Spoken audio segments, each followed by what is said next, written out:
Bismillahirrahmanirrahim.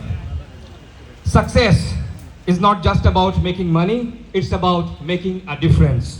আজকের এই মহৎ অনুষ্ঠান তার প্রকৃষ্ট উদাহরণ, যেখানে সাফল্য কেবল ব্যক্তি পর্যায়ের নয়, বরং সমাজে আলো ছড়িয়ে দেবার এক অনন্য প্রয়াস। সাইহাম গ্রুপ কর্তৃক আয়োজিত আজকের এই সুন্দর আয়োজন শিক্ষাবৃত্তি প্রদান অনুষ্ঠানের সম্মানিত প্রধান অতিথি, আজকের এই মহৎ অনুষ্ঠানের মধ্যমণি আমাদের সকলের শ্রদ্ধাভাজন জনাব আলহাজ এস এম ফয়সল, সম্মানিত সভাপতি, বিশেষ অতিথিবৃন্দ, মঞ্চে উপবিষ্ট বিশিষ্ট ব্যক্তিবর্গ, আমন্ত্রিত অতিথিবৃন্দ, সম্মানিত শিক্ষকবৃন্দ, গর্বিত অভিভাবকবৃন্দ এবং যাদেরকে নিয়ে আজকের এই পবিত্র আয়োজন শিক্ষাবৃত্তিপ্রাপ্ত শিক্ষার্থীরা, আসসালামু আলাইকুম। সবাইকে জানাচ্ছি আন্তরিক শুভেচ্ছা ও স্বাগতম।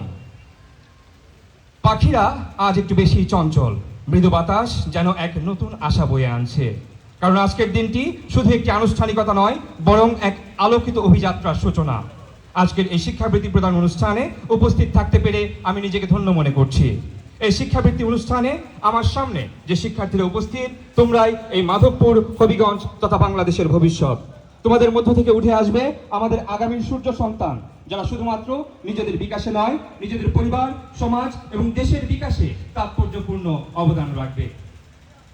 সিলেট বিভাগের মানুষ যখন মিল কারখানার কথা চিন্তাই করতে পারেনি, ঠিক সেই সময় আপনাদের কর্মসংস্থানের সুযোগ করে দেওয়ার জন্য আপনাদের প্রতি ভালোবাসা এবং সামাজিক দায়িত্ববোধ থেকে সিলেট বিভাগের উন্নয়নের অগ্রদূত হিসেবে এই অঞ্চলে সর্বপ্রথম বৃহৎ একটি শিল্প প্রতিষ্ঠান যিনি গড়ে তুলেছিলেন, সেই মহান ব্যক্তির নাম আলহাজ এস এম ফয়সল।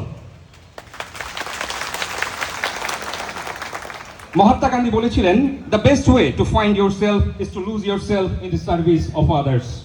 আমাদের আজকের অনুষ্ঠানের সম্মানিত প্রধান অতিথি এই উক্তির যেন এক উজ্জ্বল দৃষ্টান্ত।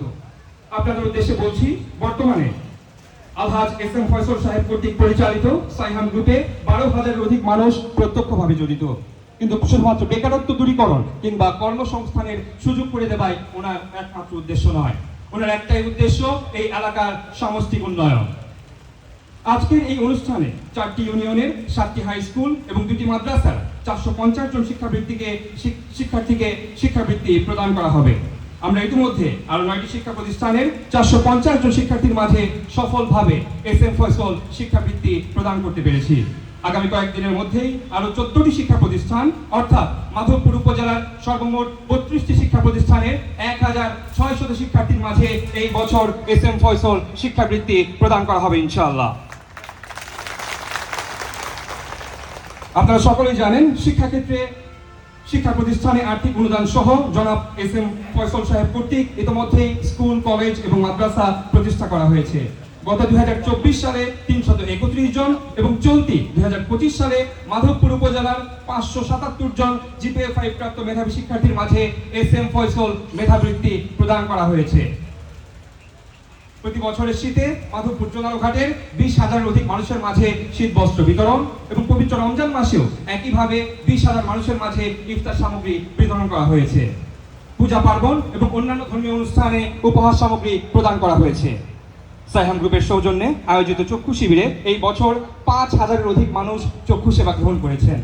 চক্ষু সেবা গ্রহণকারীদের মধ্যে 2023 সালে 331 জন, 2024 সালে 354 জন এবং চলতি 2025 সালে 453 জনকে মৌলভীবাজার চক্ষু হাসপাতালে বিনামূল্যে অপারেশনের ব্যবস্থা করা হয়েছিল।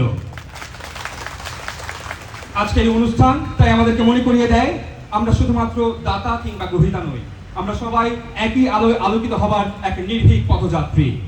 একটি কবিতা পড়েছিলাম, সমুদ্র নয়, গিরি নয়, নয় সে ঝর্ণার ধারা, যদি বলি আলো তবে তবু কম, সে তো নিজেই এক জ্যোতিময় তারা। আজকে স্যারের জন্য বলতে ইচ্ছা করছে, সমুদ্র নয়, গিরি নয়, নয় আপনি ঝর্ণার ধারা, যদি বলি আলো তবুও তো কম, স্যার আপনি এই মাধবপুর চোনারো ঘাটবাসীর জ্যোতিময় তারা। জনাব আলহাজ এস এম ফয়সল সাহেব যেমন চায় এই মাধবপুর চোনারো ঘাট তথা পুরো সমাজকে নিয়ে কাজ করতে আপনাদেরকেও ভাবতে হবে, আপনাদের সক্রিয় অংশগ্রহণ এবং পূর্ণ সমর্থনের মধ্য দিয়ে কিভাবে এই মহৎ মানুষটাকে, এই অঞ্চলের আপামর জনতাকে সেবা করার সুযোগ প্রদান করে দেওয়া যায়।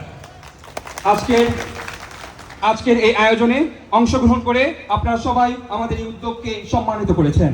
আমরা চাই এস এম ফয়সল সাহেবের এই দৃষ্টিভঙ্গি ও মানবিক মূল্যবোধ আজকে এই অনুষ্ঠানে উপস্থিত সকলের মাঝে যেন অনুপ্রেরণা হয়ে ছড়িয়ে পড়ে। চলুন আমরা সবাই মিলে মানবিকতা, মেধা ও মনুষ্যত্ব দিয়ে গড়ে তুলি এক আলোকিত বাংলাদেশ। সকলের প্রতি আহ্বান রেখে আমি আমার বক্তব্য এখানে শেষ করছি। ধন্যবাদ সবাইকে। আসসালামু আলাইকুম।